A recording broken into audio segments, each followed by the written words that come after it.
So welcome to the Healing Power of Plant Foods cooking class. I'm April, and I am very passionate about health. I'm passionate about teaching people how to gain optimal health through plant-based nutrition. There really truly is healing power in plant foods. They'll help you to increase longevity, decrease your risk of disease, reverse disease if you have it, and achieve and maintain your ideal weight. Who here is interested in those things tonight?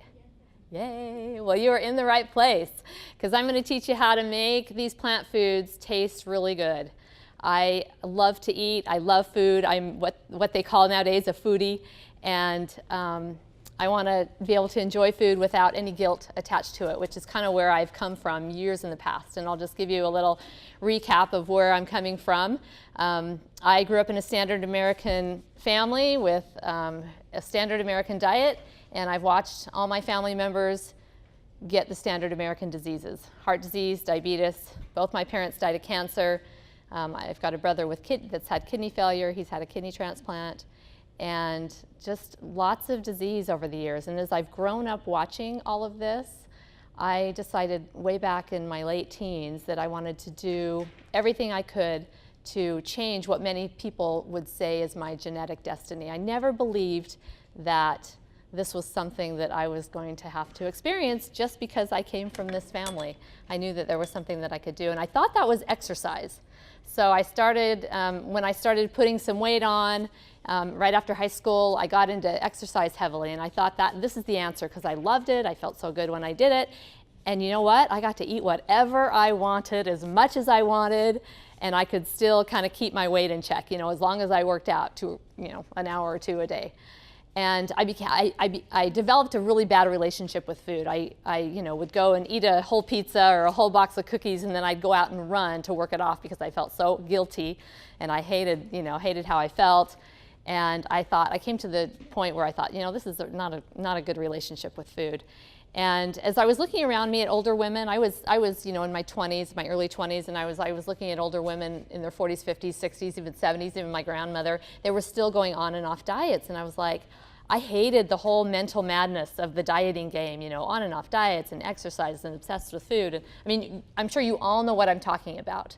I just hated that, and I didn't want to be doing this for the rest of my life. And I knew deep down that there was something better that I could do.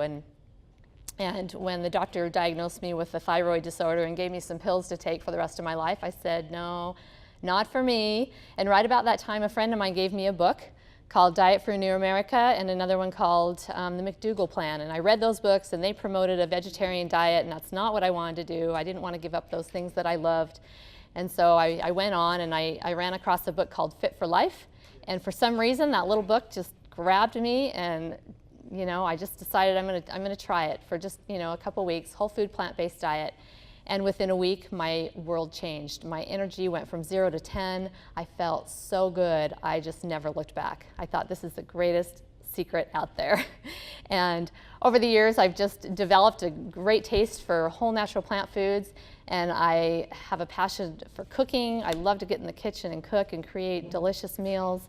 And I've met others who have taken this journey, who have the same experiences that I am. It makes me more excited and more passionate about it. And I've been teaching classes since 2005. I actually started with Dixie State College, or Dixie College back then, through community education. A friend of mine and I started, and it's just kind of been going ever since. I started doing some private classes, and I've gone into people's homes, and I decided to come back to community education, and so happy and excited that I did, because I'm reaching out to even more people, which is what I really want to do. There's a lot of sickness out there, and it just doesn't have to happen. We don't have to have a heart attack. We don't have to have a stroke. We don't have to get diabetes. We don't even have to get dementia.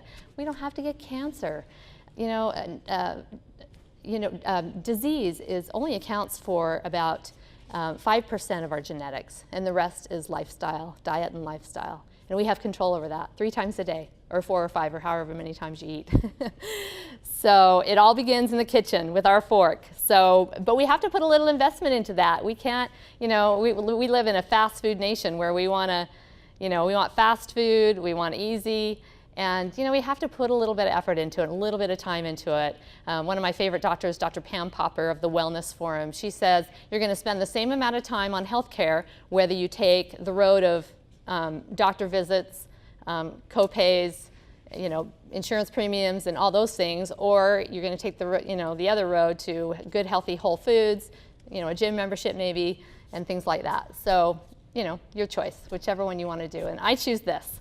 So tonight we're going to be doing some fall type dishes. We're going to do some winter squash and red lentil stew, a curried cruciferous rice pilaf, a fruity cabbage salad, and some chocolate chip muffins.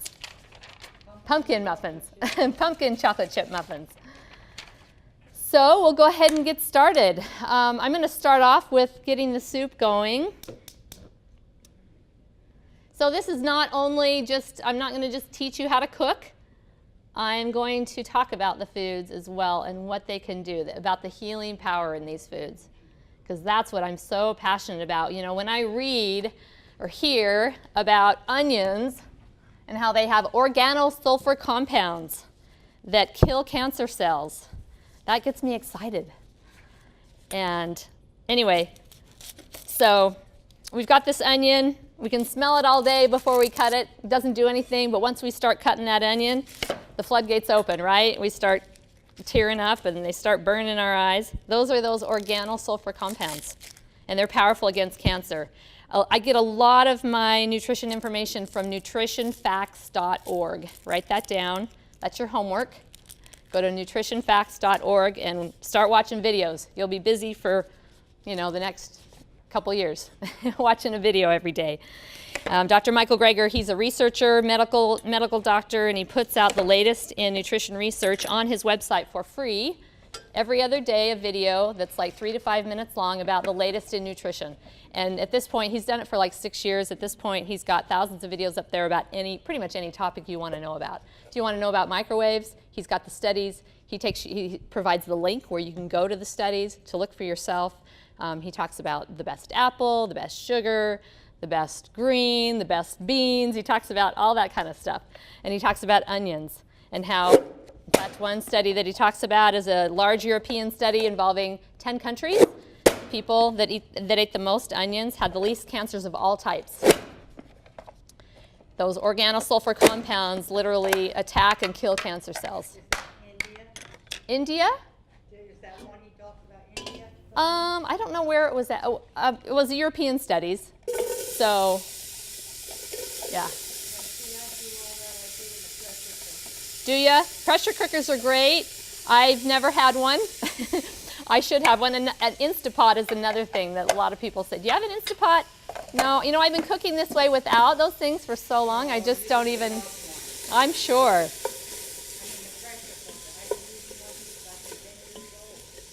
Okay, so in my pot here, I have got nothing. No oil, no broth, no water, nothing. I don't use any oil at all. That doesn't mean I don't use avocado, nuts, and seeds. I don't use any oil. Oil is 120 calories of pure 100% fat. Olive oil has saturated fat, like 28% saturated fat. When we eat oils, free oils is what they're referred to, like that. There is nothing to stop those oils from getting absorbed improperly into your body, into your fat cells, basically. They know right where to go. When those oils are attached to fibers in avocados, nuts, seeds, the fibers you take, when you eat a nut or a seed, you're chewing that seed or nut or avocado, and it takes a while for it to process and for those oils to get out very slowly into your body and work properly in your body. When you're drinking olive oil, and we don't drink olive oil, but when we're eating olive oil that's free from those fibers, it absorbs into our body very quickly. Since we learned that olive oil was really healthy for us back in the 80s, and that it decreases risk of heart attack and all that kind of stuff, has heart attacks gone down? Has heart attack risk gone down? People are still having heart attacks, aren't they? Are they any skinnier? Are we as skinnier as a nation with all that olive oil? Absolutely not. We're fatter. We are. How do you lose weight putting 120 calories a tablespoon on your body? You know how much, this right here is like less than 120 calories. What's going to fill you up more, this or a tablespoon of olive oil? Okay, those 120 calories of oil aren't registering on your apostat. So it's not filling you up at all. If you were to take a tablespoon of olive oil before your dinner and then have a tablespoon of a 120 calorie apple before your next dinner, you're going to eat the same amount of calories with the olive oil, but you're going to eat less calories with the apple. You know what I'm saying? Okay? That's the problem with oils. The other problem with oils, and see, I'm just sautéing this with nothing in it. I mean, and it's on fairly high. I think it's on high.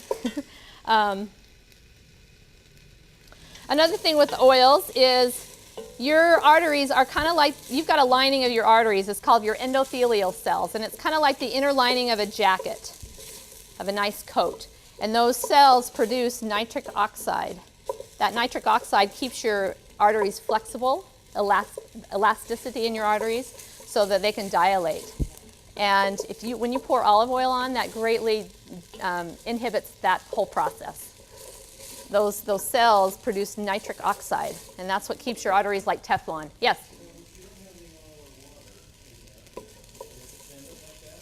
You kind of have to stir a little bit. I mean, I leave it, you know, and I'll go and chop something else like I need to do right now.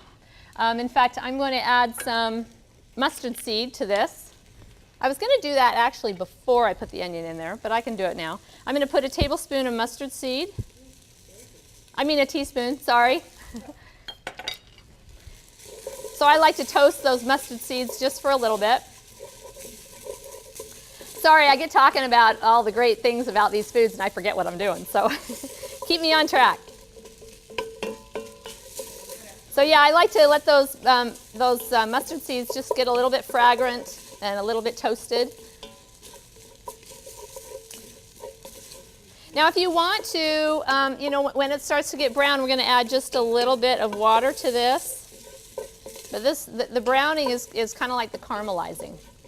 And you don't need... The rest is water or broth. Yeah, water or broth, which, you know, I use a vegetable broth. You know, the thing I have found out with broth is, you know, I buy like a low sodium broth. I try, because I prefer to add my own salt to stuff.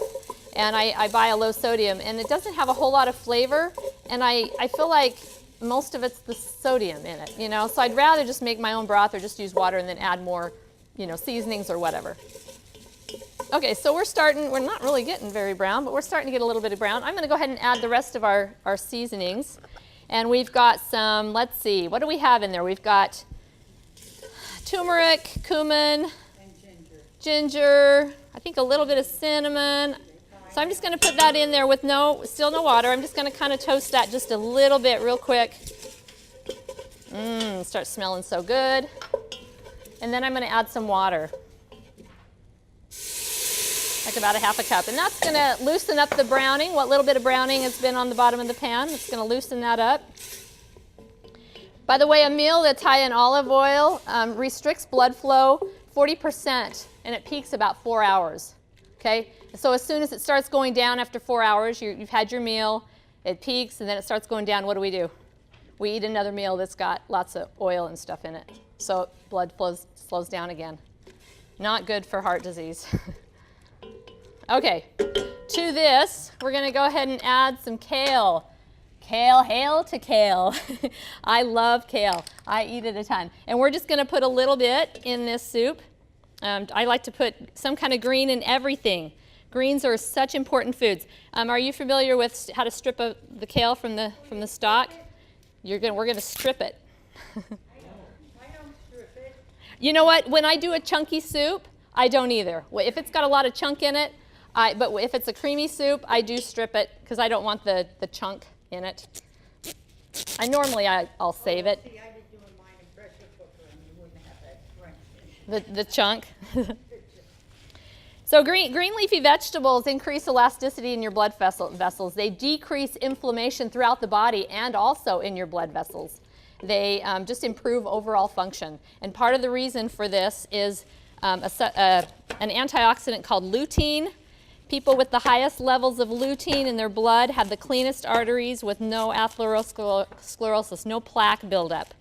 Green leafy vegetables keep that nitric oxide that your endothelial cells produce. I mentioned that. they produce that nitric oxide, and greens are responsible for that nitric oxide production. In fact, greens are the most powerful vasodilator, which means they make your blood vessels dilate.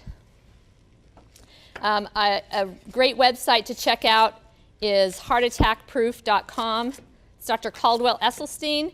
He's the director of preventive cardiology at the Cleveland Clinic, and he reverses heart disease in his patients with a whole food, plant-based, no oil diet.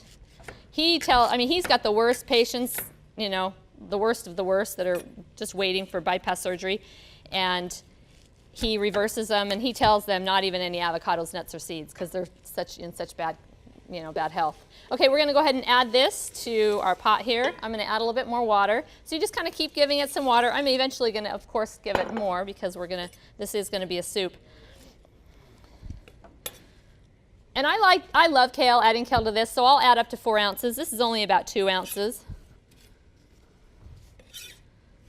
This just gives it a nice little bit of touch of green in it. It makes it look pretty.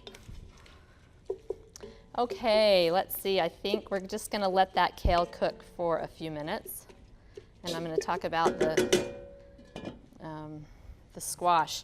So I'm going to use butternut squash in this. You can use any kind of winter squash. Butternut's easiest to cut when you're, you can get rid of that. By the way, my assistant in the kitchen tonight is Jan. She's going to help me out a lot, keep me sane, hopefully, and serve you. And do my dishes. Okay, so this is a really quick way to make a soup. If you want to get a raw squash, chop it up, put it in, put your raw kale in, your raw red lentils in, and let it cook for an hour or whatever, that's great way to do it. But I like to make it quick if I can. But making it quick takes a little bit of pre-planning. Okay, so if I know I'm going to make this soup for dinner tonight, I'm going to throw this butternut squash in the oven while I'm getting ready for work that morning. So I just took my butternut squash, threw it in the oven on a pan, turn it to 375 or 400, whichever, and just let it cook. And when it's done, I wrap it in some foil so it'll sweat, and then your skin comes off pretty easily. Have you guys ever tried to cut a raw butternut squash? Did you lose a finger doing it or a fingernail? I've had close accidents trying to cut squashes before. This is one of the reasons I use butternut squashes is because it's so easy to cut. But so once it's cooked, you can just kind of take your knife and shave off the tough parts if there are any in the skin. Sometimes the skin will just peel off really, really easy. And if there's any kind of dark spots that got dark in the oven, you can slice those off as well. And sometimes it gets a little tough. The skin gets a little tough right under the skin. Okay. And then I just slice the squash like so. After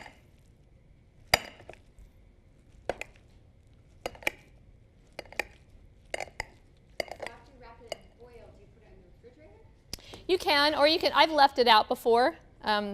Yeah, and that way it sweats. And then you just kind of chop it up. It's a little bit messy, but you can wear gloves or just have fun with food and feel it in your fingers. And of course, the bright color in the squash, the beta carotene, such a great antioxidant. And by the way, antioxidants mean anti-aging. Antioxidants mean anti-inflammatory. If you have any pain, any joint, arthritis type of stuff, you want to eat anti-inflammatory foods, and antioxidants equal anti-inflammatory. Okay, so our squash is already done. We're going to throw that in at the end of the only thing we're really cooking right now is the kale. So I've already cooked the red lentils as well. So when I threw my squash in the oven, I boiled 3 cups of water and threw in my lentils and let them cook. So those 2 things are done. Or in the morning, they didn't take any time. I was getting ready for work while that was happening. So all I have when I come home from work is pretty much just to cook this kale and this onion. And once it's tender, I'm going to just throw the lentils and the squash in here and add some water. Cook it for maybe 5 minutes and it's done, like 20 to 30 minutes max. And we want to make sure that kale is nice and tender. And you want to cut your kale, really fine. I just want it in little bits of pieces. When I'm eating the soup, I don't want a big string of kale coming out as much as I love it. So, okay, we're going to let that just cook for a minute. I'm going to go ahead and start the rice pilaf. This is just another cooked dish. And this is kind of like rice pilaf on steroids because we are adding, it's going to be mostly vegetables. It's going to be more vegetable based, which is what I like. I take an original recipe like a rice dish or a bean dish, and I just, beef up the vegetables, put lots more vegetables in it than it calls for. Okay, so we're going to do the same thing again with this one. We're going to do another onion. Every time I'm cutting onions, every time I'm cooking, going to cook something, I'm always starting with an onion. Again, because of those anti-cancer compounds. And you want to eat some raw onions too. In fact, I've gotten in the habit of chopping up some green scallions and just throwing them a little bit like on the top of my soup, just raw. By the way, kale is a cruciferous vegetable. Cruciferous vegetables have double the protection against cancer as other vegetables. In a population study, when they increased vegetables 20%, cancer rates dropped 20%. When they increased cruciferous vegetables 20%, cancer rates dropped 40%. So you're getting double the protection. 41% reduction in prostate cancer when cruciferous vegetables were consumed 3 times a week. Women who consume a cup of raw cruciferous vegetables a day cut the risk of breast cancer in half. Cruciferous vegetables are kale, collards, bok choy, arugula, watercress, Brussels sprouts, cabbage, Chinese cabbage. Eat them raw and cooked. You decrease the effectiveness against cancer when you cook them, so you want to eat some raw and some cooked. Okay.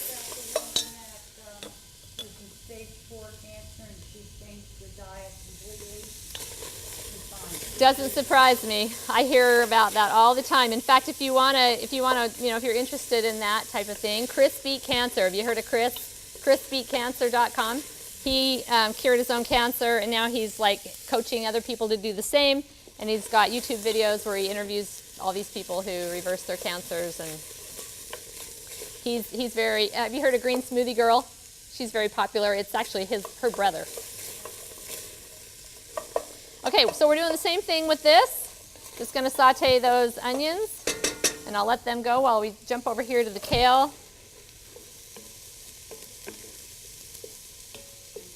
And I'm going to have just a little pinch of a taste to see if it's tender. Except I got a stalk there. I better get just a leaf.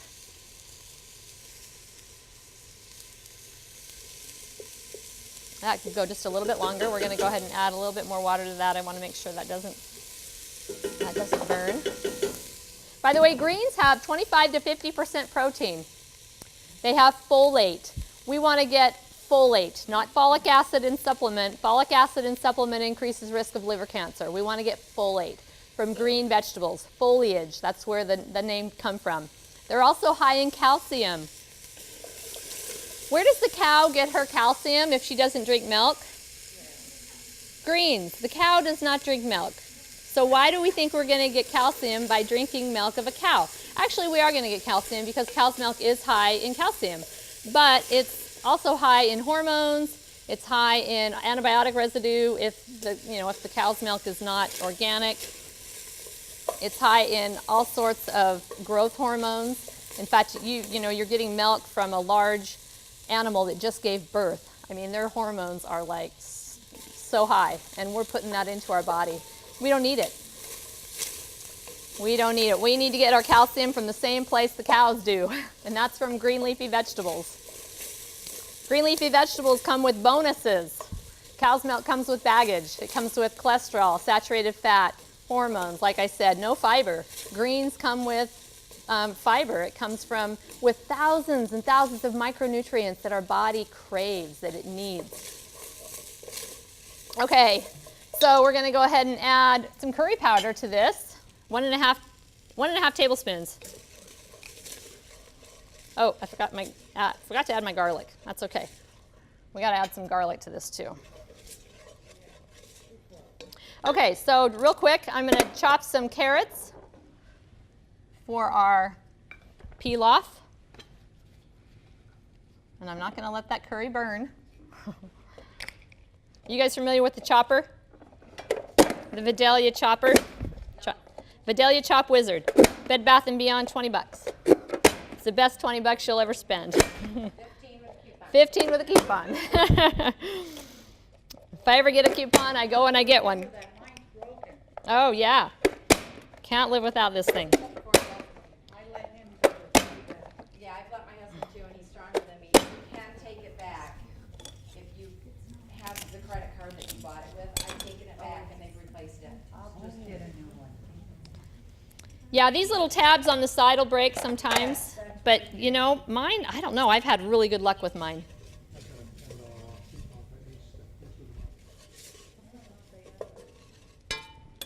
I don't know, I haven't actually seen them.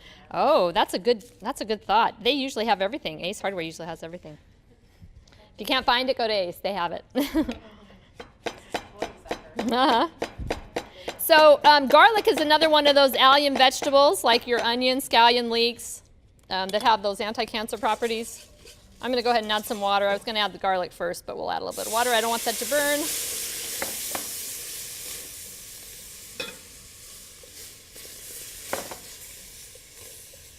And garlic was the number one cancer protector with all the allium vegetables. All your leeks, scallions, onions, the garlic's the most powerful. So I want to get onion or garlic in every day. And also, what we want to do every day, a little bit more of that, is mushrooms. Women who eat one button mushroom. How many women in this room could eat one of those a day? You're going to cut your risk of breast cancer by 64%. One of these a day. Now you can. If you don't like them, learn to like them. Put them in your Vidalia Chop Wizard and chop them up really small. In fact, this is the large blade. You can get one that's a quarter of that size. So you can chop them up really fine, and you don't even know it's there. Now, when you buy those, how do you wash yours? I just wash them in water. I was washing in water, and somebody said, "You wash those in water? You're supposed to take a paper towel and wipe them off." I don't. Just wash them. What's wrong with washing them? Okay, so I'm going to dump those in there. They have aromatase inhibitors that keep estrogen levels low.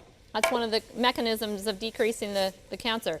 They are anti-angiogenic. Angiogenesis is when you grow blood vessels to promote growth.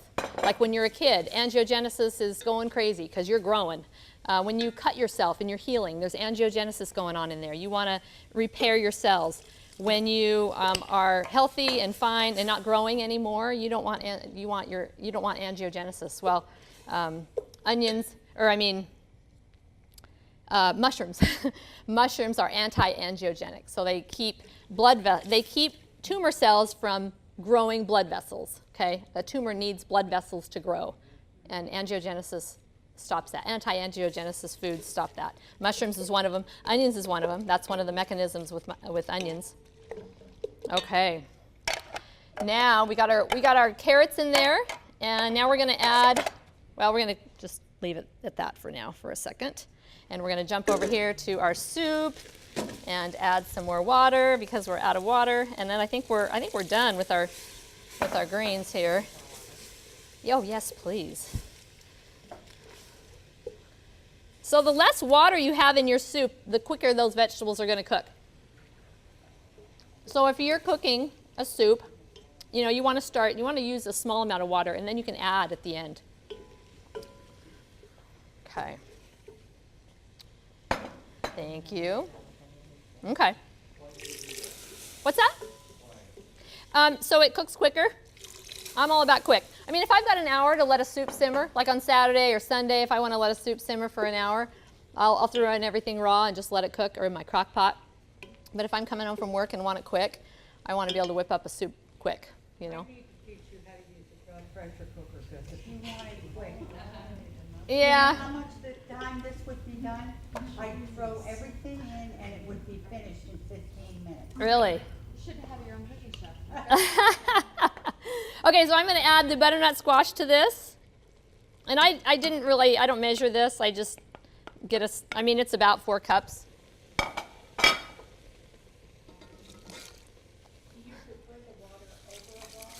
I do, just because it's cheaper.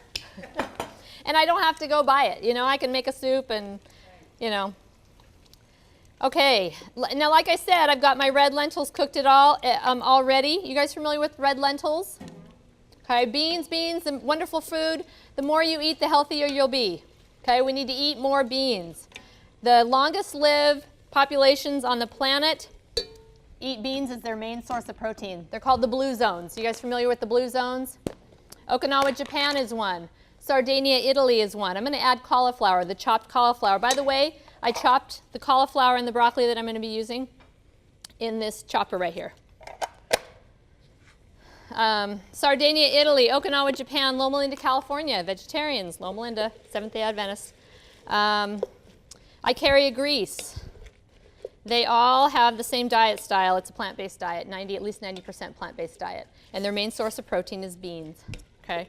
We want to get beans every day. They're high in fiber, low in fat, great source of protein. They have fiber they have resistant starch, which is a type of fiber that resists digestion in the small intestine. It moves into the large intestine, feeds your gut bacteria. Well, it changes to butyrate, an amino acid. Feeds your gut bacteria. We want a good microbiome. We hear a lot about the microbiome, and you know, we want to take probiotics and all this stuff. Well, if we take probiotics and get that bacteria down in there, we got to make sure we're feeding the probiotics. We don't want them to starve, the poor little guys. We got to feed them beans. It's their favorite food. Fiber is their favorite food. Okay, back over to our soup. You guys keeping track? I'm like bouncing back and forth here. So we're going to go ahead and add our lentils. And these are cooked. I cook them in 3 cups of water until they're really soft, and they have still just a little bit of texture, but they're pretty soft. I like a nice creamy soup. Ooh, oh, that's really hot. Maybe.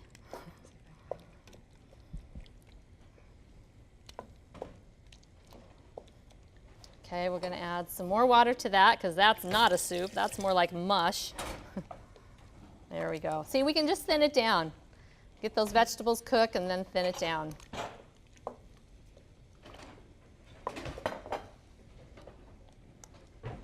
Okay, I'm just going to turn that down just a little bit for now so I can attend to this.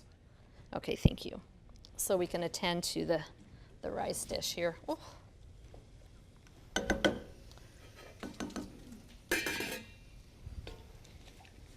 Okay.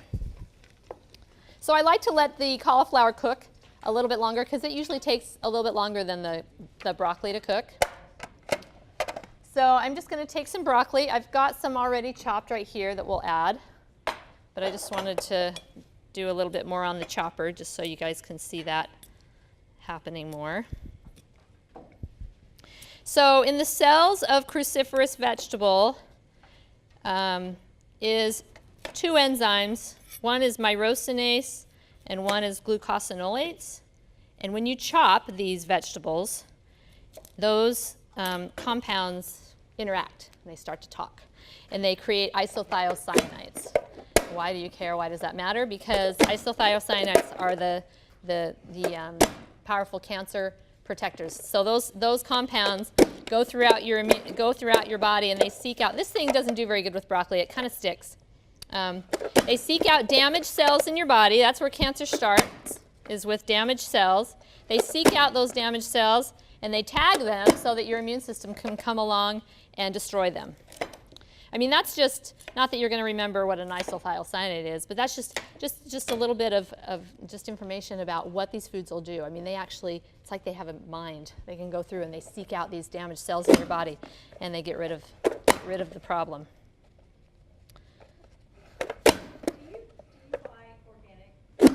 You know, I do when I can. This broccoli is organic because it was cheaper than the conventional, actually. And when it's a decent price, I will. I try to. And did you use the stem of the broccoli? I did. I've got some stem right there on top. I hate throwing those stems away. You know, I always intend in cutting it up and putting it on my salad, and I end up throwing it away because I forget about it. Yes. Okay, I've got too much liquid in there. How did I manage that? Okay, so we're going to just add that broccoli to there along with this.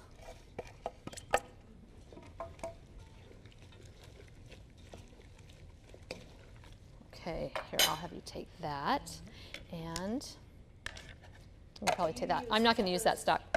Huh? Do you use peppers, like bell peppers for flavor? I prefer to keep bell peppers raw because they're a really delicate vegetable that you lose a lot when you cook it.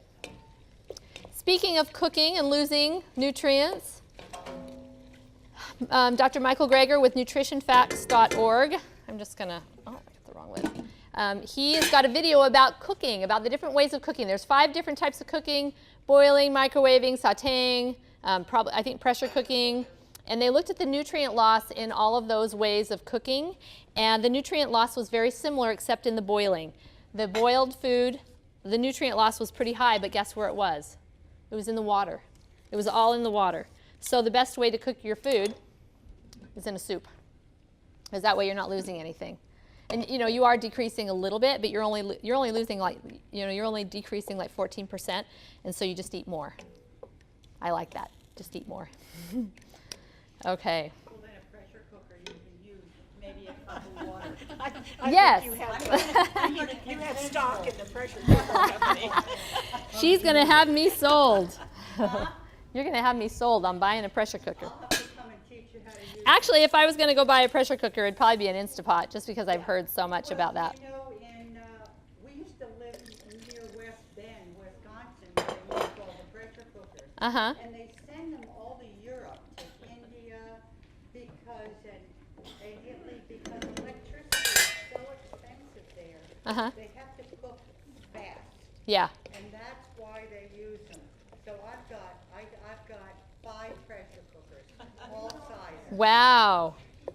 April, is the rice in that pot? No, it's not. Okay. Not yet. I am going to add it.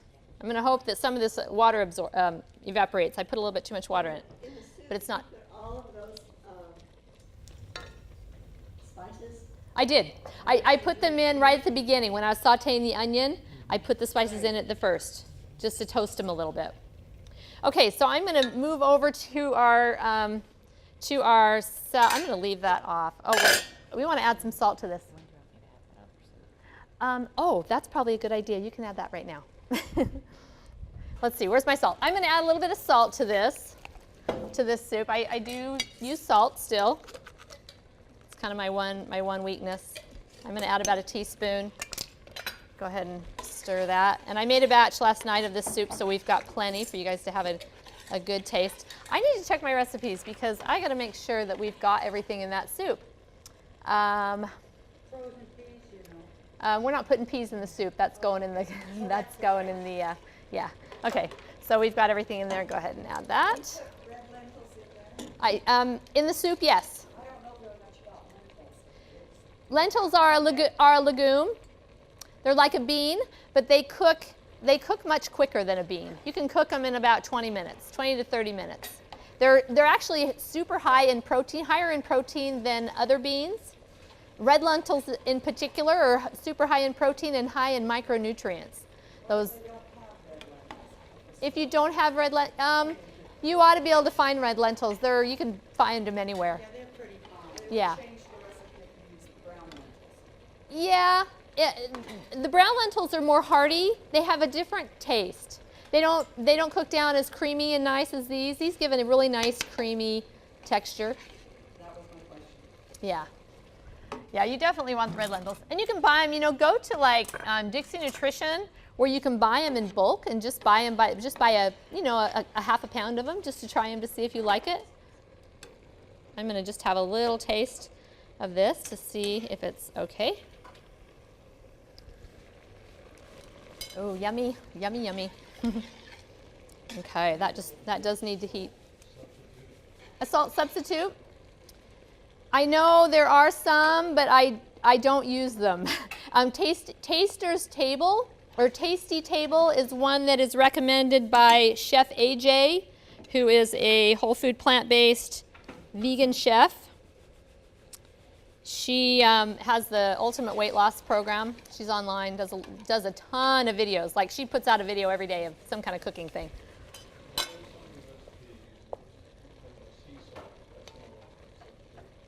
Sea salt is better than other salt, than just like your iodized salt, you know, Morton salt that you buy at the store, because it's not bleached. You know, you still got the minerals kind of in there. But all salt is sodium chloride. It all, you know, will raise your blood pressure if you've eaten too much. It depletes calcium from your bones if you're eating too much sodium. So there is some downside to, you know, too much salt. But you got to have a little bit. I feel like my justification for eating salt, because we have to justify the things we like, right? You know, we live in a pretty hot climate. And, you know, I listen to kind of the whole gamut of nutrition doctors, and some say, I know Dr. Pam Popper says she gets people in her clinic all the time that are very low in sodium, and so she puts them on salt because they haven't been eating salt. So, okay, I'm going to turn this down a little bit. All right, I'm going to move over to my cabbage salad. That soup is going to be possibly ready to serve, Dan, maybe.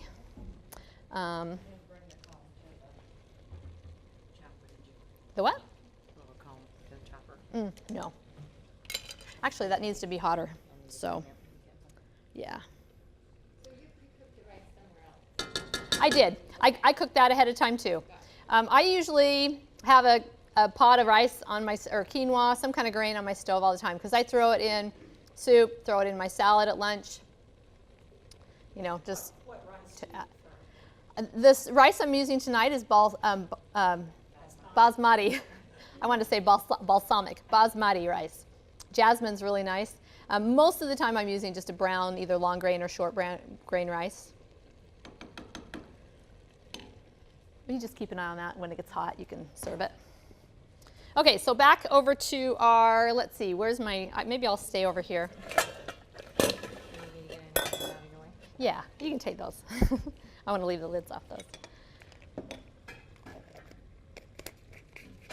So this is a fruity cabbage slaw salad, and I'm going to double this. So I'm going to go ahead and I've got some cabbage shredded already. I'm going to go ahead and shred some more. Look at the color in that. Antioxidants, phytochemicals, thousands and thousands of phytochemicals. You cannot find this in a bottle of supplements. In fact, supplements, when you take supplements, their effects wear off within hours, if there are any effects, if they're a decent supplement. This stuff, these foods last for days. They work in your body for days after consumption.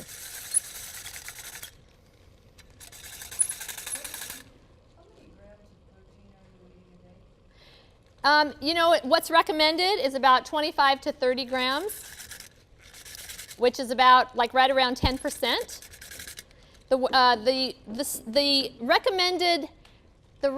recommendation, okay, I'm probably not going to get this right, was like 20 grams or 5%, and the RDA set it for double what was recommended. I think it was recommended by the World Health Organization, was like something like 20 grams a day.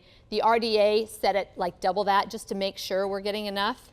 And Americans are getting like double that because we're so obsessed with protein. We don't need to be obsessed with protein. Again, where does the cow get its protein? If it's so high in protein, if cows and pigs and chickens are so high in protein, where do they get their protein? They're not eating any meat. None of those animals are eating meat. So, and I'm not here to preach vegetarianism. I'm here to preach these foods. These foods are so healthy, you got to get as many in as you can. Whether or not you eat meat or eat eggs or whatever, I don't care. I want you to eat lots of cabbage. I want you to eat lots of kale, you know, broccoli, beans, onions. I want you to eat, you know, I want you to get your G-bombs. Dr. Joel Fuhrman, he's got an acronym for the healthiest foods on the planet. It's G-bombs: greens, beans, onions, mushrooms, berries, and seeds. Get those in every day and you'll greatly reduce your disease risk. What's that? What kind of grater is that? It is a Salad Master grater. I had a party and I got a free grater. And I swear I've had this thing I got it before I was married, 25 years, and I've never changed the blades. I use it all the time. Great little tool. Okay. Yeah, I've got a handout on G-bombs. Greens, beans, onions, mushrooms, berries, seeds. Okay, we're going to do some carrots as well. A couple carrots.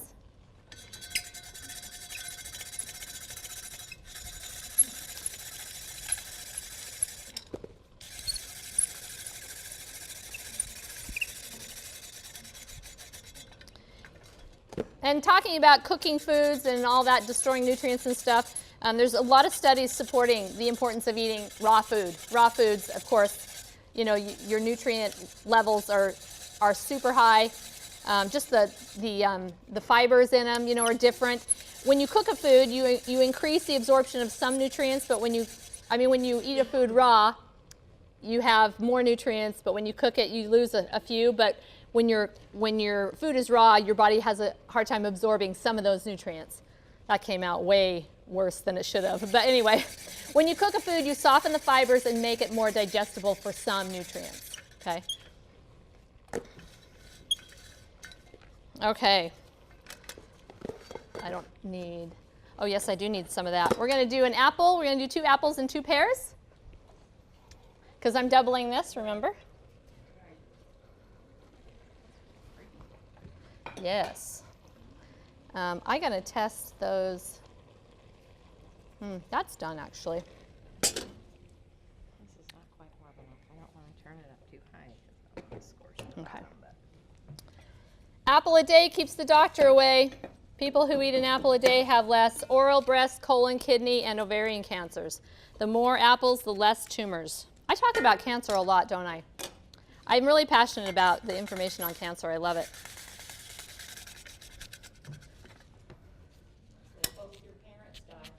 That's probably why. That's probably why. They're up there going, come on, April, preach it. Let's see. Oh, the skin. Most of those antioxidants are in the skin. You know, when you cut open an apple and set it down on the counter, what happens to it after a few minutes? It starts to turn brown. It's because the flesh doesn't have those antioxidants. In fact, the skin has 10 times more antioxidant than the flesh. So we want to buy organic apples. I do buy all organic apples. And eat the skin. I get them at these are from the farmer's market, from a guy from Salt Lake. And then I get them at Costco too. But mainly, I try to load up at the farmer's market while I can. And I bought a case of these. These are, I don't know what kind they are. They were just kind of a different brand. The farmer's market, Ancestor Square. Yeah, there's a guy that comes down from northern Utah somewhere. Santa Quinn, I think. And he had some really good apples and peaches and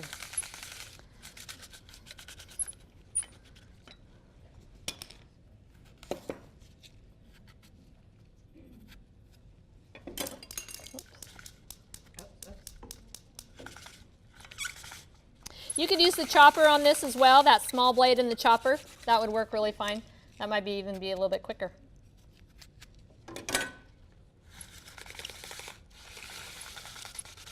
And then we're going to go with the pear. I'm just going to go around the core. What's that? Yeah. I'm like, okay, enough of that coring stuff.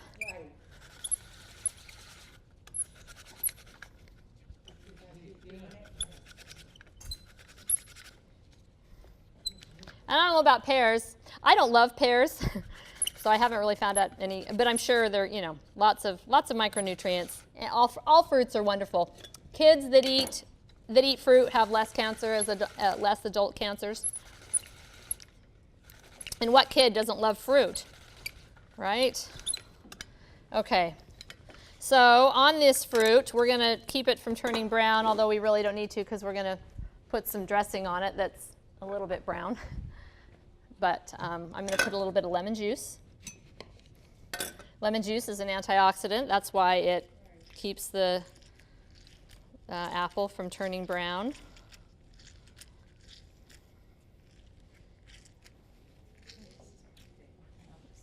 Is it warm enough?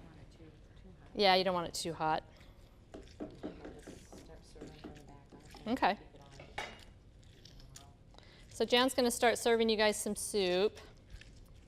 We'll have soup first. Okay, to this salad, I'm going to add some pumpkin seeds.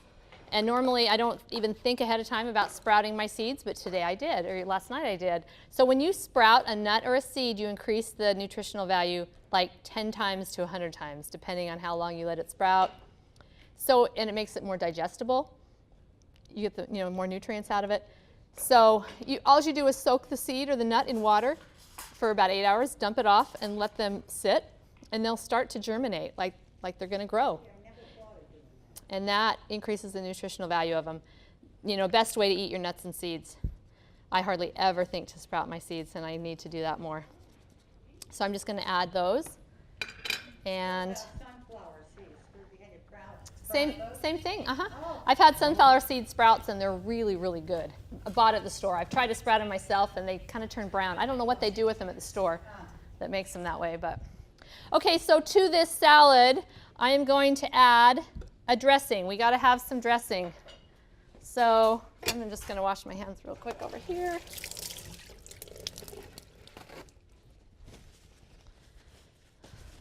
Why didn't you throw the pears away? Why didn't I throw them away? What did I do with them? I just set them back there. I'll probably cut some of the, I don't want to waste. There's still some stuff on there, so I don't want to waste it. Okay, so I'm just going to add the peas to the pilaf while I'm thinking about it. Okay, that's looking really good.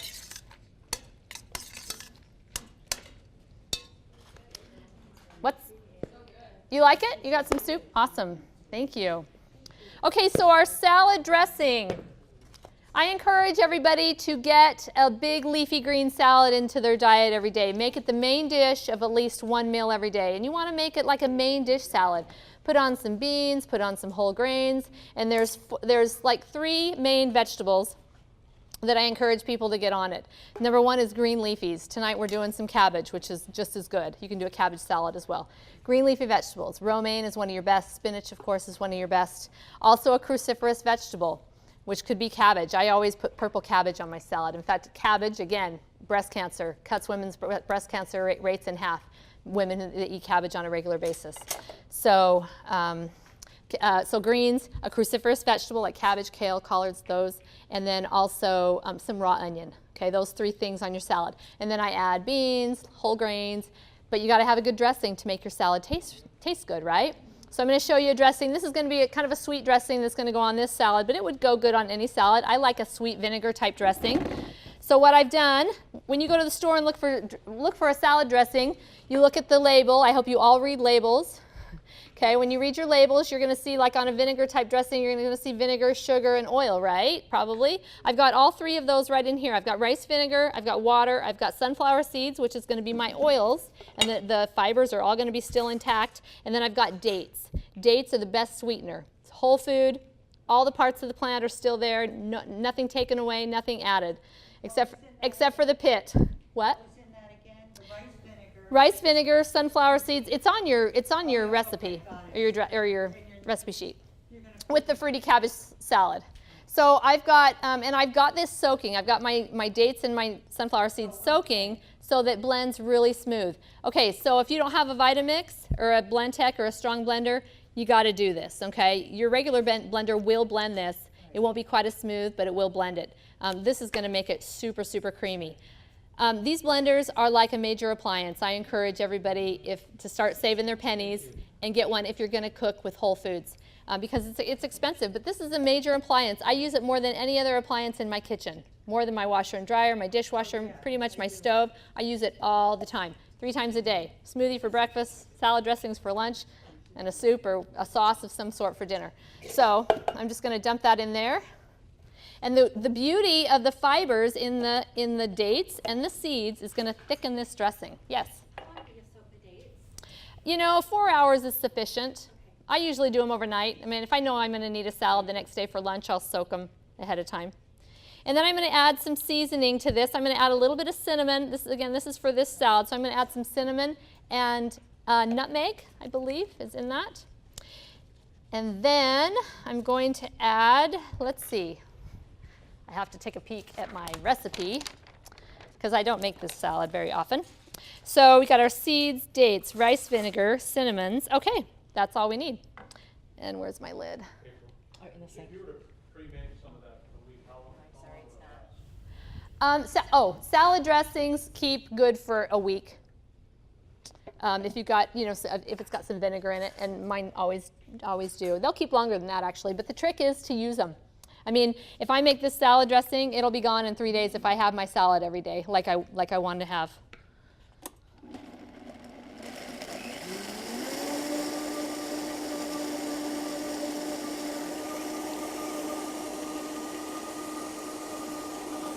Get rid of these gloves, get some new ones.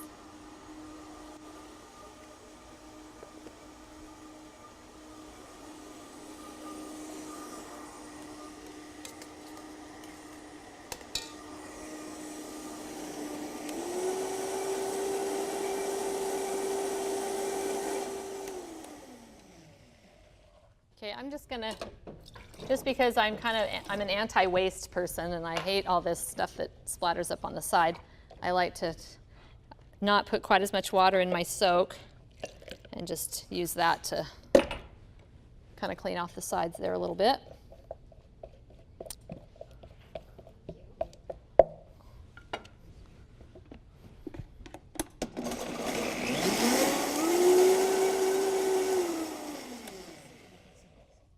Okay. How's the soup? Very good. Is good? You like? Good. Now, would you have the soup for your main meal? What would you serve with it? Just a salad? I would. I don't cook, a 4-course meal every night. Right. I cook one thing. So I would cook that soup, and I might have some rice cooked on the stove that I would throw in a little half a cup or something, just to give it a little bit more bulk or something. And then again, this pilaf that I did, this would be it. This would be all I had. It's got my greens, onions, mushrooms, peas, beans, lentils. Peas count as beans. Greens, peas, onions, mushrooms. No berries. We had that for breakfast. And and the pumpkins. I'm putting pumpkin seeds in this too. Where'd my pumpkin seeds go? Oh, they went in the salad. Oh my goodness. Okay, they were supposed to go in there. Oh well. Oh, shoot. I was wondering why I only had a 1/4 cup of the pumpkin seeds. That's okay. We'll leave the seeds out of that. It's still good. Okay, so this maybe we'll put some of the pecans wouldn't really go in there very good. Okay, so I'm going to add some chopped pecans to this salad. Yes, that really makes it delish. You're going to put cranberries around or raisins? That's a great idea, and I am. It's on the recipe. Thank you for bringing that to my attention. Okay, so I'm going to add about a cup, and I'm just going to put this whole container in there because, again, we doubled this recipe. And these cranberries are pretty big and plump. I probably should have chopped those up a little bit. I need a large spoon. So I am just going to add this dressing, and I made some ahead of time. There was one here I was using for something. I can't remember. Oh, here. You want to rinse that off for me? I did. The cinnamon is in the salad dressing. Yeah. So I'm just going to go ahead and add this dressing. Now this dressing has been sitting for a little bit, and you can see how thick it is. You can make like a Cool Whip, like whipping cream for your whole food plant-based pumpkin pie with no sugar, no dairy, no bad stuff, that you can eat the whole thing in one sitting and it won't hurt you. Just kidding. That's November class, pumpkin pie. Just a little plug for November class. So I'm just going to stir this dressing right in here. Oh dear, my alarm's going off on my phone. Pitted beets, or do you have to pit? What kind of beets? Excuse me. Oh, pitted dates. Dates, yeah. They are at Costco. In the, yeah. Okay. Jan, will you do me a favor and find my phone and turn off? It's my alarm. You know what? There's this little square container that's the Medjool's. They're really big and plump, like they're just gourmet type. They have a pit. The De Glek Noor that come in a barrel, kind of like a tub, they are pitted. And they're a little bit cheaper. I like to use those when I'm blending.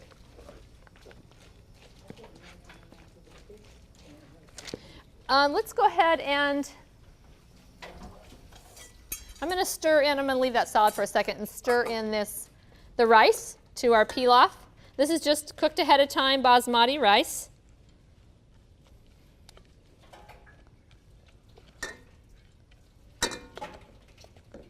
Got a little toasty on the bottom, so we're not going to use that.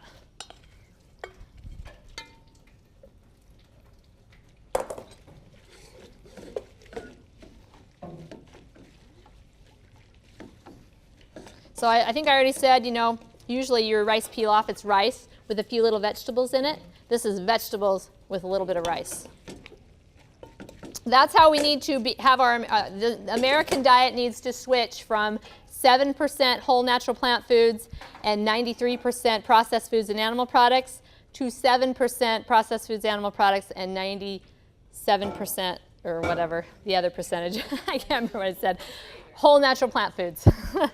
Okay. Of course, brown rice is really good, but vegetables have the more protection against disease. Okay. We'll scrape in a little bit more.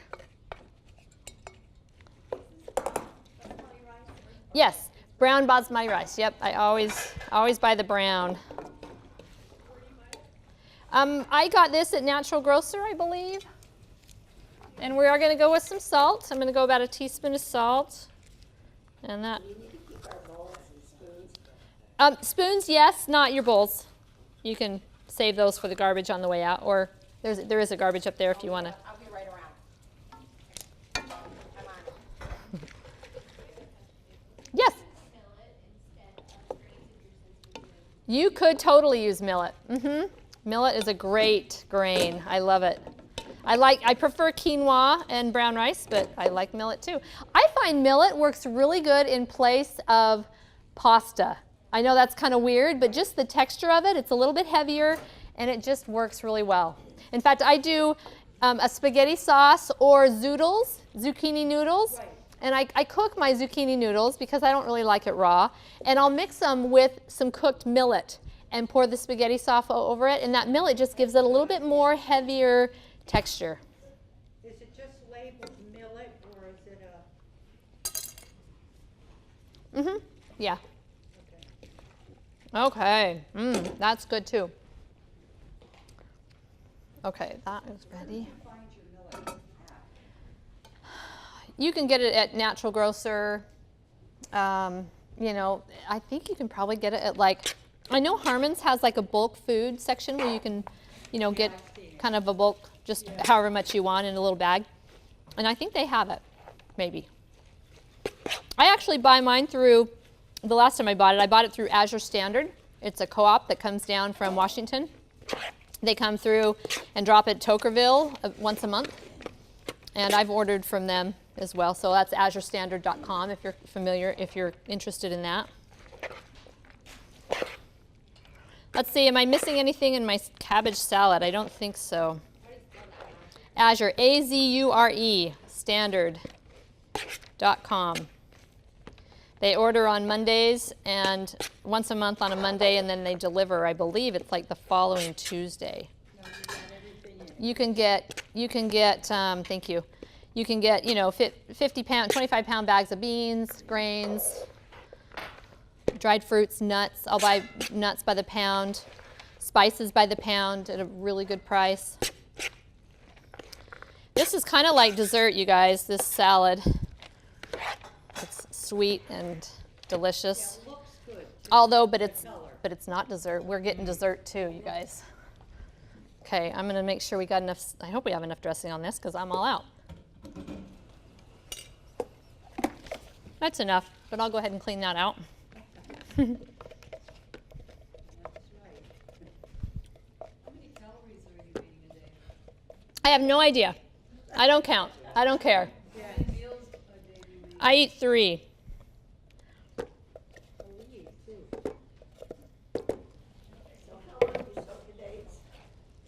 I soak them about at least 4 hours, but usually overnight if I'm planning ahead, and I usually do.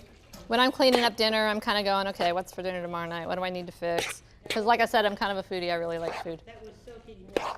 Dates. Okay, so do you want to do the pilaf? You bet. All right, we're going to set this cabbage slaw off to the side, and you can do that whenever, if you want to do it at the same time or whatever you want to do. Is this a half cup? Good half cup. Mhm. Yeah, because I've got that all in the oven too. There's that pot in the oven.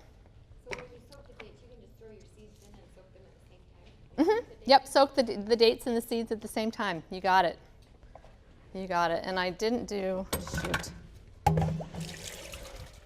Couldn't I get you to wash that blender real quick before you do that? Yeah. Sorry.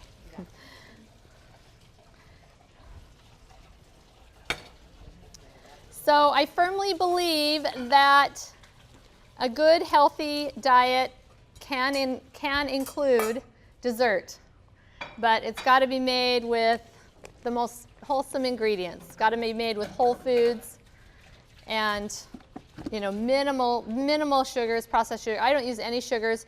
Well, I can't say any because we are using a teeny tiny bit tonight for our muffins, but I'm using mainly dates.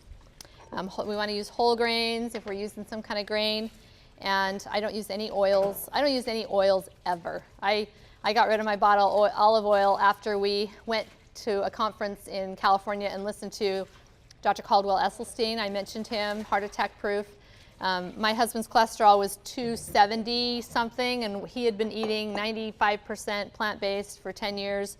And we went and listened to him, and I said, okay, we got to get rid of the oils. We got to get rid of the Vegenades, the Earth Balance Buttery Spread, all the oil-based things that I was using at the time, olive oil when I was cooking. We got rid of that, and in 6 weeks, my husband's cholesterol dropped 50 points. Yeah. Does he all have any hereditary traits? Mm, You know? we all have hereditary traits. Yeah. Don't all of our parents have heart disease? Well, some of them is worse than Yeah, others. some are worse than others. Yeah. Yeah, no, not necessarily. Will you dry that really, really good, like the best you can? I'm going to grind some grain. I meant to grind it first. But his parents have had high cholesterol levels and they lived into the like 80s. You know, and some people are genetically prone for a little bit higher. You know, if you're getting lots of whole natural plant foods, lots of greens, I mean, this Dr. Esselstyn, he tells his patients eat cooked steamed greens or greens any way you can eat them 3 times a day. Because like I said, they're the greatest vasodilator. They dilate your blood vessels. They're the best for producing that nitric oxide. Get those greens in 3 times a day, he tells his patients. So, okay, so we will do our pumpkin cookies. So I'm going to start off with our whole grain, and I meant to grind the grain before I used my blender tonight because I wanted a dry blender, but we'll do the best we can with with one that's just a little bit damp, but that's okay. That's probably good. Greens, oh, the millet. So I'm using 1.5 cups of oats and 1/3 cup of millet. Speaking of millet, the millet just gives it, I don't know, different nutrients. It just adds a little bit different texture to it. So I'm just going to grind these in my blender. Could you use oat bran? Oat bran, oh, I don't know. Never have. You could try it. Try it and let me know. Use a milk substitute like almond milk. We're not using any kind of milk in here, or are you saying just in general? In general? I don't have any need. I don't have any desire to drink milk. I haven't drank any kind of milk for years because you don't need it. But well, if I was having cereal, I would probably use like almond milk. Yeah. I do a whole wheat cereal, like a cooked whole wheat cereal, but I don't put really anything on it. I mix fruit. I get some mango and mash up some mango and mix that in, and I don't think you need milk for anything. I mean, it's fine. But yeah, almond milk, soy milk, rice milk. Actually, rice milk's not really that nutritious, but You can make almond milk, it's really easy. yeah, just blend a cup of almonds with 4 cups of water and you got almond milk. And then you save the almonds to use in a recipe. Yeah. So I'm just going to blend this up to grind it up. You can also use a coffee grinder to grind your grains. You can also use a food processor. So if you don't have a good strong food processor, a good strong blender, sorry, and you do have a food processor, use your food processor to do this whole thing. You can do the whole thing in a food processor. Okay, let's see, I'll go a little bit longer on that.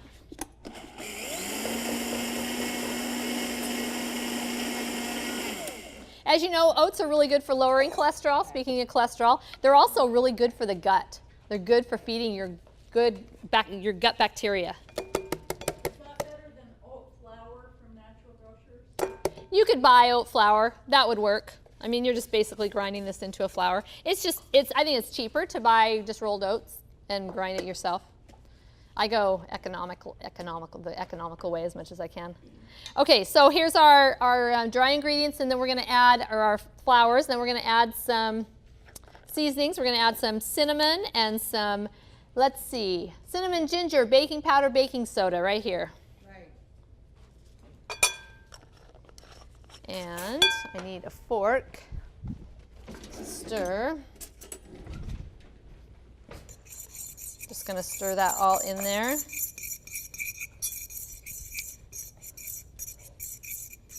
And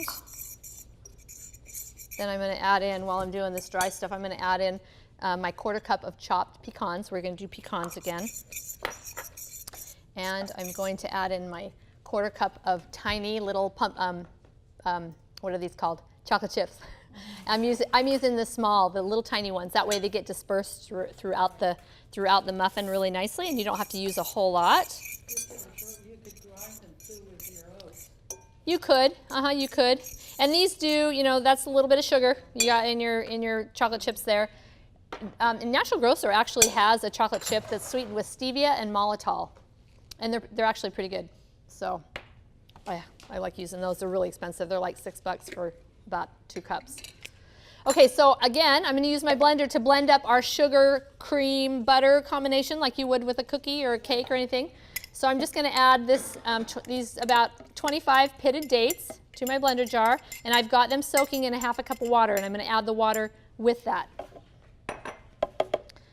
I am also, excuse me, I'm also going to add some vanilla, about a teaspoon of vanilla.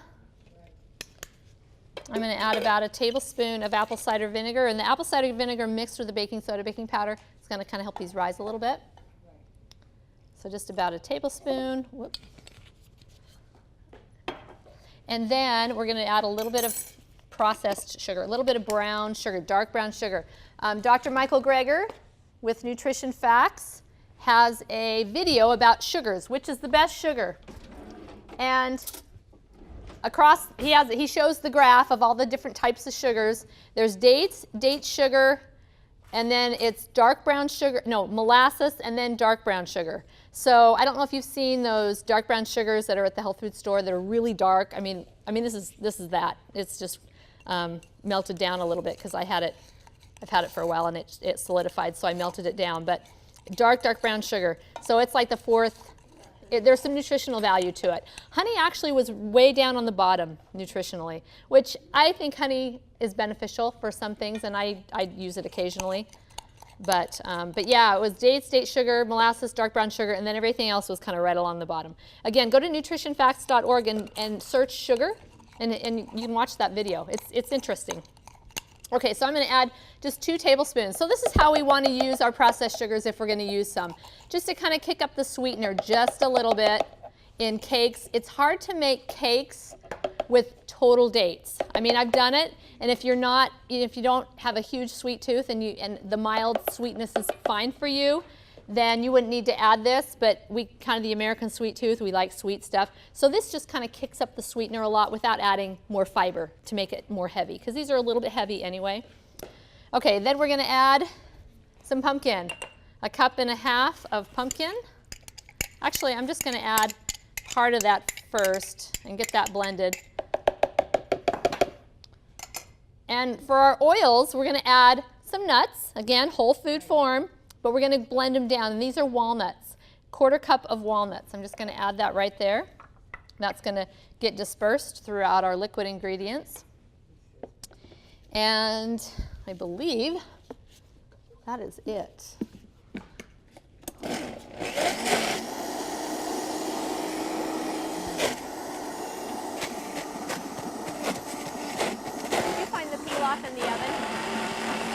off in the oven. You got that? Huh? Oh, okay.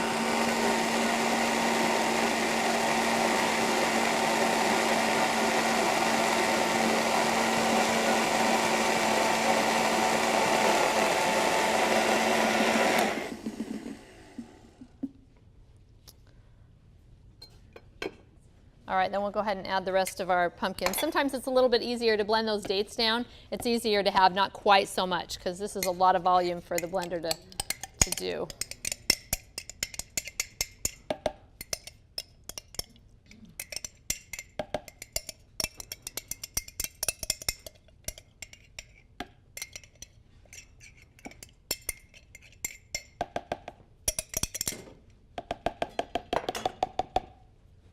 Okay, we'll give that another quick blend. Let's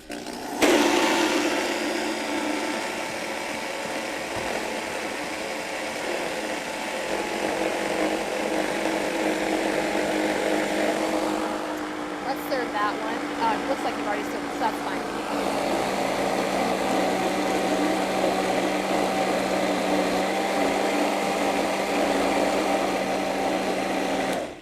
Okay.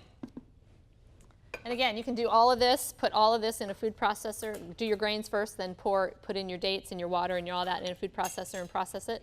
Works just as good. It doesn't grind it down quite as fine, the flour, but that's actually better. Having your flours ground down not quite so fine is better than having them ground clear down to powder. I try to use my grains as whole as I can normally, but for desserts, you know, you got to splurge a little here and there. Where's my spatula? Is my spatula over there? Sorry. I think I washed it. Yeah. Thank you.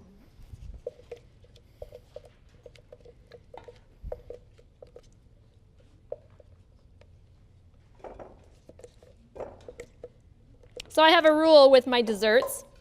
Again, I always use pretty much all whole foods, the occasional processed sugar, and that's pretty much about it. But they're still high fat, they're still high calorie, and they're still very addicting for me. And so if you're like me, you don't make a batch of these muffins unless you have a lot of friends to share them with, because they call me all day and all night. I like to reap the benefits of her muffins. Yeah, when we have leftovers and family stuff, I bring them to Jan because I'm like, I can't have these in my house. Of course, they usually get eaten. My grandkids really like the homemade stuff, although they really like the bought stuff as well, unfortunately. Can that cabbage salad stay pre-dressed for a couple of days? Or will it get soggy? For a day, it'd be fine, but it will get kind of soggy.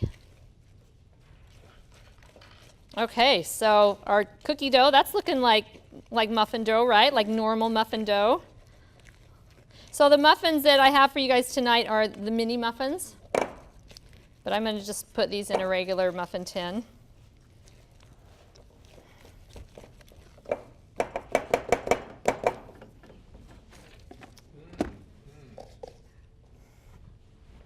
How's the rice dish? Good. Salad? Good. You don't have any yet? Hang tight. It's in her pressure cooker. It's in my, oh yeah. It's in her pressure cooker. Just saying.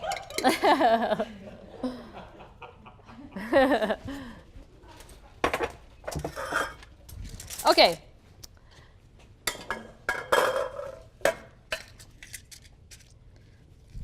So I'm going to just take my cookie scoop here and just plop those in there. Using a cookie scoop makes them look really nice and, you know, the top's really round. Or ice cream scoop. This is probably more of an ice cream scoop. And why did you say you try to keep the grains as full as possible? What's the reason? Yeah, when you grind a grain, you increase the surface area so much that it absorbs into your bloodstream very quickly, raising your blood sugar. So like whole wheat flour, the glycemic index, if you're familiar with that idea, is almost the same as white flour. because it's grind down so fine. But you take a whole wheat berry and cook it and eat it like that. You're chewing it, takes you a few minutes to chew, digest. I mean, it hardly raises your blood sugar at all. So it's just better, easier on your whole system. Brenda Davis, she's a registered dietitian that I kind of follow. She's got the whole grain hierarchy. And she tells you, the best way to eat your grains is sprouted grains, sprouted wheat berries. Just sprouting them for a day increases the nutritional value, increases digestibility. And then after that is cut grains, like your steel cut oats, cracked wheat berries, that kind of thing. And then your rolled oats or your rolled, wheat or whatever. And then after that is, what is the other one? There's one in between that and flours.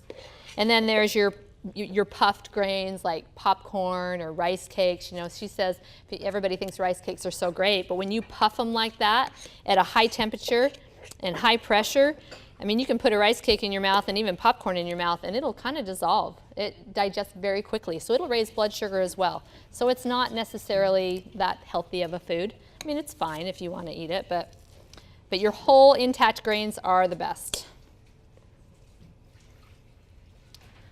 Okay, let's see. I've got enough for one more muffin. So we're gonna. You can. I do sometimes. Oh, that's okay. You can put one in a cup probably if you want.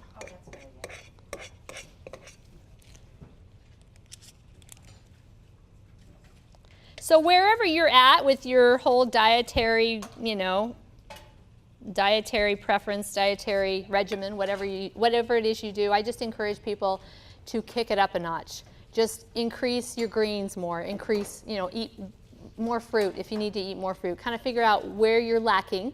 Do I need to eat more beans? Again, I like to go back to Dr. Furman's G-bombs, greens, beans, onions, mushrooms, berries, and seeds. That's kind of in my head. If I got those today, yep, got those today. I pretty much get those every day. Dr. Michael Greger with nutritionfacts.org, he also has it like a daily dozen list. And I'm not really as familiar with that one. I don't follow him quite as close as I do Dr. Furman, but the 12 things that he wants to do every day. I know one's a big leafy green salad. And so just whatever you might be lacking, just kick it up a notch, make it just a little bit better. If you've got diabetes, heart disease, if you've got some kind of major issue, I want to challenge you, if you're not there, to go and try 100% whole food plant-based for a month and just see what it does for you. I can almost guarantee you that you'll feel better and your numbers will change. Your pain will start to go away. If you've got anybody who has autoimmune issues, especially rheumatoid arthritis, I've just been following a guy, his name's Clint Pattison, and he's created the Pattison program. Amazing results with his program in rheumatoid arthritis. I mean, these people cut back on their medicine within a week of doing his program. So that's just another resource for you. Anyway, I've got a website, healthforlifecooking.com. The 4 is a number 4. It's on your recipe sheet, actually. And on my front page, I've got a whole list. In fact, one thing I'd like you to do is go there and go to the link that says Why No Oil. And click on that and watch the 4 or 5 minute video from Dr. Caldwell Esselstyn. There's also one from Dr. Furman talking about oils and why they're not healthy for you. And then underneath that, I've got a lot of podcasts, a lot of YouTube videos of my favorite nutrition experts. They're all medical doctors, just talking about different aspects of a plant-based diet and the benefits of it. And again, I don't like people to go home from my classes and go home to their family and say, April said that I need to start doing this, or April said this. I don't want you to say that. I want you to say, I learned some great things tonight.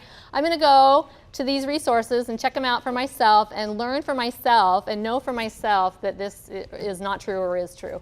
And I think you'll be more convinced of that and more motivated to make some changes if you need to. So I think we've got a cookie coming. I'm on my way. She's on her way. I'm on it. You're on it. Okay. So these are going to go in the oven at 350 degrees for, did you turn my oven off? That's okay. They'll be all right for a minute. I'll turn it back on. I totally did, I'm sorry. That's okay. Right, Lower oven, 350, enter, start. Okay, it's almost there. So, any questions? Yes? What's your go-to recipe when you don't have a lot of time, you just gotta go eat, and then you've gotta run on to something else? Greens and beans. I'm telling you, I love that combination. Of course, I'm really weird. I love kale. I can get a bunch of kale, chop it up and steam it like with some onion and throw in a cup of beans, cup of rice, and a little bit of salt or seasoning of some sort. In fact, my favorite recipe is kale and black bean tacos. I think it's on my website. I've got quite a few recipes on my website. I'm trying to build that more and more all the time. But it's basically just kale. I've been adding onion and garlic, but my original recipe was just steamed kale. And you mix in chili powder, cumin, some oregano, some Mexican seasonings, and then I throw in some black beans, and then this is the magic. I take an avocado, and I mash it up, and I stir it into the kale. And it makes this creamy taco filling that is amazing, I'm telling you. And any kind of, I swear, any kind of combination of greens and beans, or even greens and grains, like kale with rice mixed into it and seasoned a little bit, is just so good. I just love that combination. The beans or the rice, or even both of them together, just make it, the greens, so easy to eat, to get into your diet. So yeah, that's my go-to, is a green-based dish. So, any other questions? I have a question. Okay. So my husband's a big guy. He's a meat and potatoes kind of guy. So you said you were married. Does your husband eat like you, or do you have to? I married him when I was doing this already, and so I told him, this is how I cook, take it or leave it. And luckily he's the type of guy that you put anything in front of him and he'll eat it pretty much. Although if he wants a steak, he'll go get a steak. He doesn't do it very often though, because he has seen over the years that he feels better when he doesn't indulge as much. So. Do you do juicing, or do you do the smoothies, the green girl smoothies? I've done smoothies for years. I've kind of gotten away from smoothies and gone more to a grain-based breakfast. But I love the smoothies. I think it's a great way to get lots of greens into your diet, raw greens especially, which are so good for you. I don't do juicing so much. I have a juicer, and I was going to get into juicing, but I just hate the waste. And I know you can use it. I know you can put it in your garden, but I just really hate the waste, and I don't like the cleanup either. So I haven't really gotten into juicing, although I've kind of been doing celery juice. Somebody told me how great that is, high in minerals and things. Somebody that does the Miracle something diet. Anyway, you've been doing it for 9 months? Because celery is super high in minerals, and so if you feel like you're lacking in minerals, that would be a good place to get it, is with some. And you can either juice it, or somebody recommended to me, if you don't want to juice it, blend it. Just blend it with some water, and I've actually just been doing that, blending it with a little bit of water and throwing some ice in to make it cold. And as long as your celery is not bitter, when you get some bitter celery, it's pretty nasty. It goes down the drain. But if it's good, it's really good. I really like it as a morning drink, first thing, before I eat anything. It just feels really good to me. So, anyway, any morning grains? I've been doing buckwheat and quinoa, and I've done oatmeal. I used to do, and still will do, sprouted wheat. Like, I'll take the wheat berries, soak it in water, drain off the water, let it sprout for a day, and then cook it, and then add a little bit of honey. Again, I was getting into mangoes. I mash up a mango, and it's so creamy, and I just mix that into the wheat cereal or the grain cereal, and it's just so good with some berries. I add a few berries. It's so good. That's not, because it's not really a recipe, just grains, mango, berries. That's just something I've just come up with in the last couple months, actually. Buckwheat and quinoa. Buckwheat's a little odd. It's a little odd grain. It's got a weird texture to it, but I've really learned to like it. Yes? Dr. Eskerson's son, Rick, Uh-huh. has a big full breakfast idea. Yes. I've never had that, but I've seen the recipe for it, and it sounds really good. Thank you for bringing that up. Engine 2 Diet, another great resource. Dr. Esselstyn, who I talked about, the cardio Cleveland Clinic, his son, Rip, has got this whole Engine 2 Diet program. He wrote a book. He's got a website. They do these these conferences. I can't think what it's called. But anyway, yeah, he's got some great recipes. They're very man oriented. You know, the men really like his recipes. His recipes are very manly. You know, they appeal to meat and potatoes people, men, whatever. Engine 2, like numeric or? Engine number 2. Yep, Engine 2 Diet, Rip Esselstyn. And he's big, and he's like a Olympian swimmer, something. Triathlete, thank you. Yeah, yep. Yeah, and he's pretty strong. So, any other questions? Yes? Kids. Oh, mercy, kids. Kids are tough. All I can say is start before you get pregnant, because what you're eating when you're what you're eating when you're pregnant, a lot better chance that they'll like it. But if it's too late, you know, just do the best you can, incorporate as much as you can. You know what I do for my grandkids? My daughter, she's my stepdaughter, the one I'm talking about. She changed kind of over as she lived with me for a while, and she married a man that doesn't like vegetables. So when they had kids, they had to kind of compromise. But she's tried to incorporate, and they do pretty good, actually. When I cook like an enchilada dinner, we always do Mexican food. I do my enchilada that's got broccoli and all the stuff in it, but I also do a side of refried beans, a side of quinoa, a side of rice, a side of corn, and they can roll their own burrito the way they want it, you know, and that works. So they eat a lot of Mexican food when they come to my house, because that's about all I know how to feed them. They do like the Indian stuff, though, the curry. So, but kids are tough. Just do the best you can. Green smoothies, and I think these muffins and cupcakes and things like that. Did you guys get a cupcake? How was it? Good stuff? Nice. You didn't get one? Oh. Poor Jan had a heart attack. Is it baked? Because it seems almost raw to me. Oh, does it seem? Maybe I didn't cook them long enough. They are baked. Yeah, they are baked. Sorry if they were a little raw. Super moist. Okay. Yeah, you can cook them a little longer if you want them a little bit more cooked. Be sure and grab you some handouts on the way out. There's a lot of great information on those, some resources on those. Again, go to my website. I've got lots of websites listed, lots of podcasts and YouTube stuff. That's my favorite channel, is YouTube. I learn while I'm cooking dinner every day, new stuff. Not all new. A lot of it's old, but it's exciting. So thank you for being here. Again, I'm doing another class, a holiday class in November. I'll be doing some holiday favorites, some pumpkin pie, and I'm not sure what all. So, I'll see you then. awesome.